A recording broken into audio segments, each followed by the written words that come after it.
Hi, everybody. Hello, I'm Ryan. I'm Bethany. And we are Ryan and Bethany Board Game Reviews. And today we're going to talk about Libertalia, Wings of Galecrest.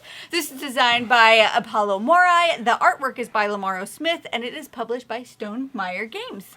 You guys, I played the original Libertalia game way back when, and I was captivated by it. It was a cool thing having all these unique decks. Everyone had the exact same deck. And decks! Ships! I like it. Everyone had the exact same ones, and they were playing with the exact same cards. But how you use them changed over time, and you did it with different scenarios and asymmetry, and it was really, really neat. All right, so when I heard that they were making Stonemaier was taking it up and making a new version of it, oh man, had to check it out. It's got more stuff. I'm going to explain all the differences later, what the differences are. But for now, just know that there's all kinds of swashbuckling goodness in Libertalia. Let me show you how to play. Alright, here is our board for Libertalia Winds of Galecrest.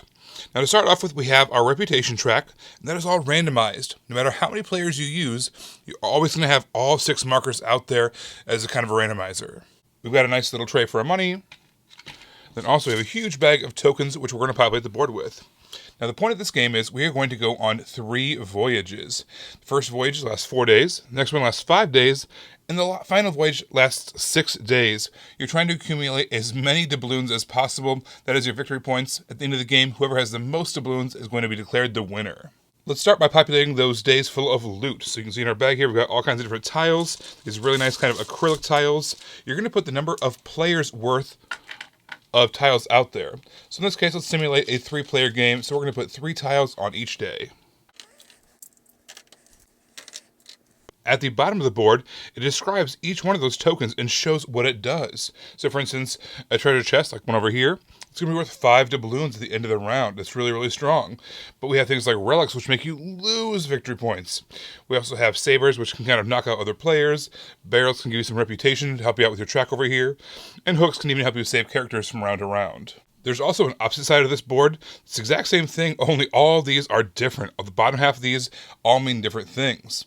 Now, so you've got the easy side of the board, and you've got a more difficult, stormy side of the board. Now, also, if you wanted to make a kind of a hybrid between the two, there's always different tokens that shows the nice side, and then it shows what the stormy side does. If you wanted, you can shuffle these up, randomize them, put them on the board, so that way you have a customized setup every single time you play. To start off with, though, I suggest just playing with the sunny side of the board like we have showing here. Now, all players are going to have the exact same deck of cards. So, for instance, this one is numbered 1 through 40 in perfect order. But what you wanted to have is one person with a kind of a messed up deck like this. What they're going to do is they're going to shuffle up their cards, and they're going to draw 6 cards from the deck. And then every other player is going to draw those exact same 6 cards out of their deck.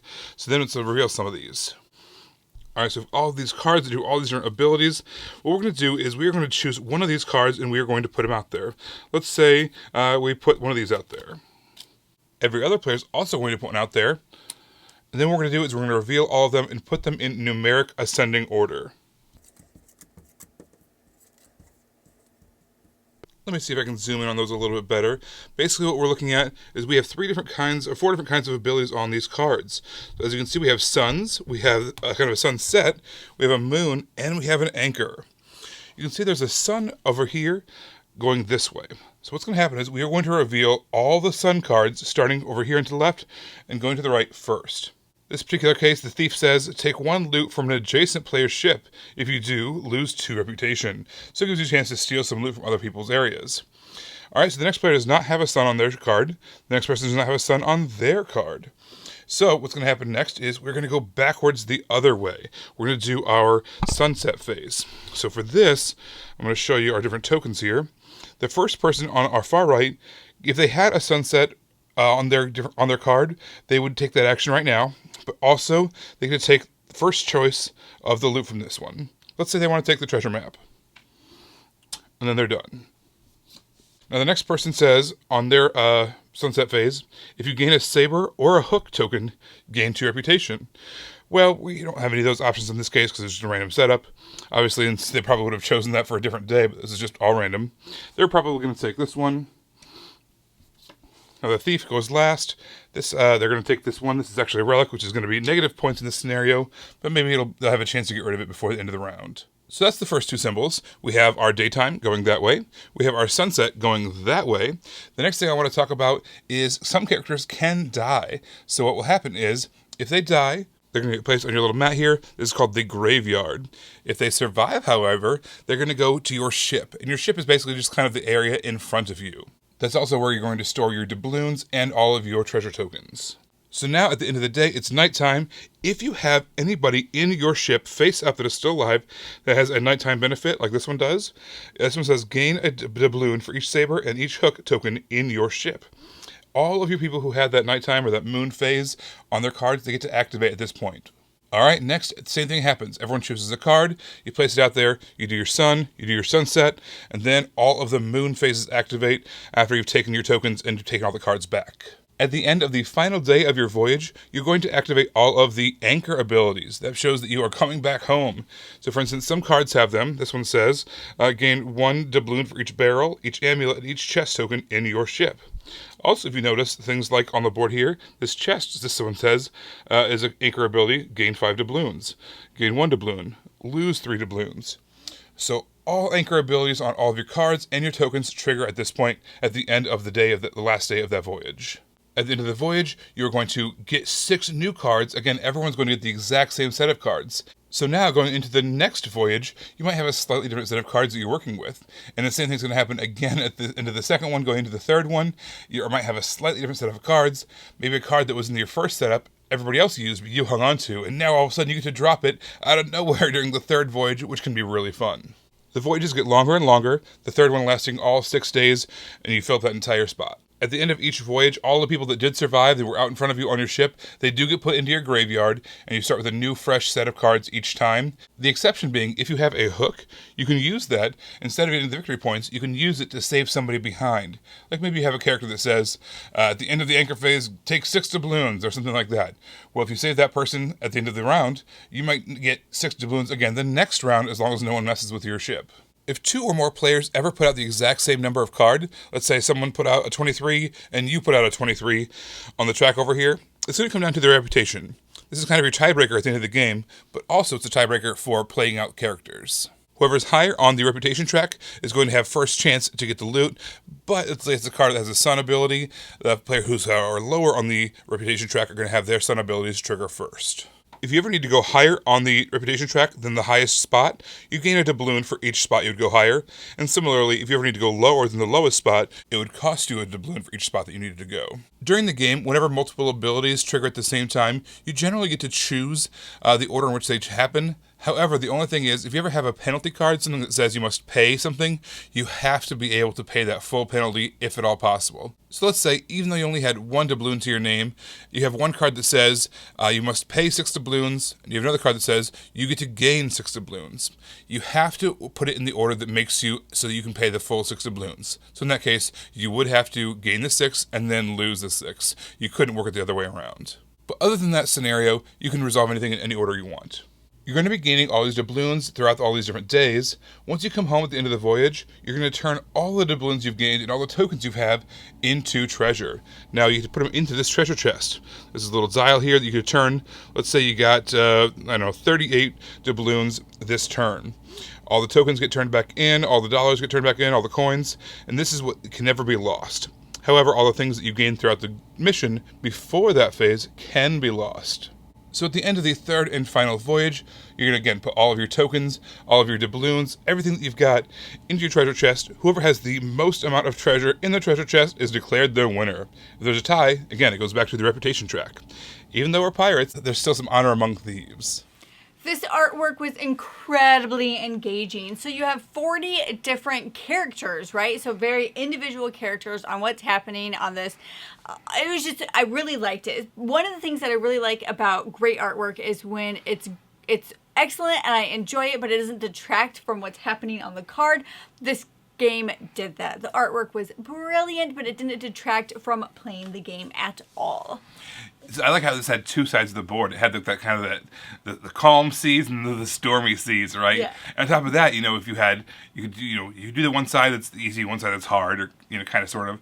Or you could mix and match them with those tiles that really made it so that you could explore and have different things going on every time. So every time you play, what the amulet means something different. What the hook means is something different. Yeah. So that way you have more space to explore there, and it's not like you're playing the same game every time. And not that you are anyways, because you have these 40 cards that you're using differently every time you play.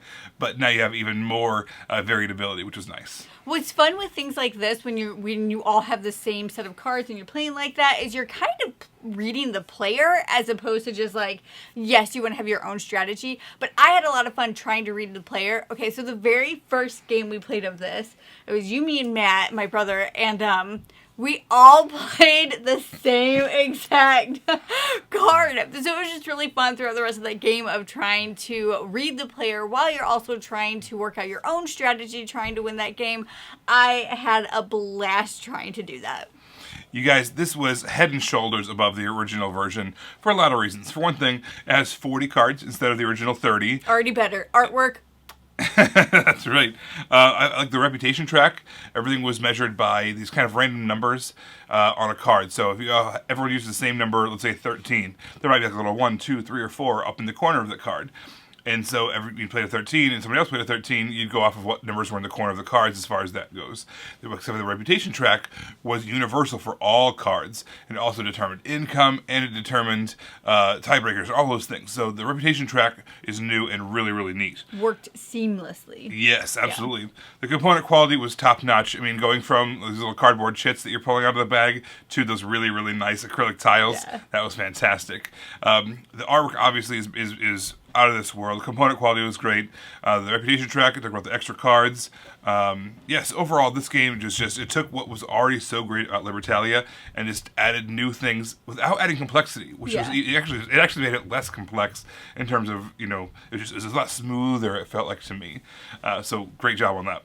So I do want to say that Ryan and I played the 2-player version of this game. Which is also new. Yeah, because obviously we would. And there's a solo mode too, but we did not play that. We did not play that. The 2-player mode is totally fine. It gives you the same feel of the game. But like I said, one of the things that I enjoyed was reading all the different players. And so I personally enjoyed it at a higher player count because of that interaction. The 2-player game did stimulate the stuff that was happening, and it was totally fine. It's just, if we're going to play a 2-player game, this isn't the one that we're going to go after. But if we're playing a higher player count game, this is one we're always going after. It was so much fun. Yeah, I brought it to a game night at our local game store, and everyone was like, that was amazing. Oh my gosh, I want to copy it for myself. So yes, this one has definitely had some broad appeal. The setup was a breeze for this game. The teardown was a breeze. The gameplay was clear. I just really enjoyed this. This one was really high for me. I'm talking really high. If we make a top 10 or whatever, a top 50 again, like we did in the past, look for this one because it's really high for me. Yes. So there's a game that I absolutely adore, and I wish we could play it more, but we don't, and that is Eminent Domain Battle Cruisers. I like this game. I do. I really like this game. So all it is that it's a deck of cards, and it's, they're numbered, and then you pull out certain decks that you play with, like you do in Libertalia. You all have the exact same amount of cards. There's some other things that are happening in it. But I felt like this was a very similar version of that. It was just with a different theme and with something that you're trying to do. But because I love Eminent Domain Battle Cruisers, it just lent myself to love this game. I really liked that system. I liked how it worked out. It was super engaging. This was definitely a blast. If you like stuff like that, I would definitely recommend checking this out. Well, you guys, thank you so much for watching. Don't forget to subscribe so you can see our videos as they come out. Until then, you can find us on TikTok, we're Ryan and Bethany. On Facebook, we're Ryan and Bethany Board Game Reviews. On Instagram, we are Ryan and Bethany. And on Twitter, we're Ryan and Bethany 1. You guys, thanks for watching, and we will see you next time. Bye. Bye.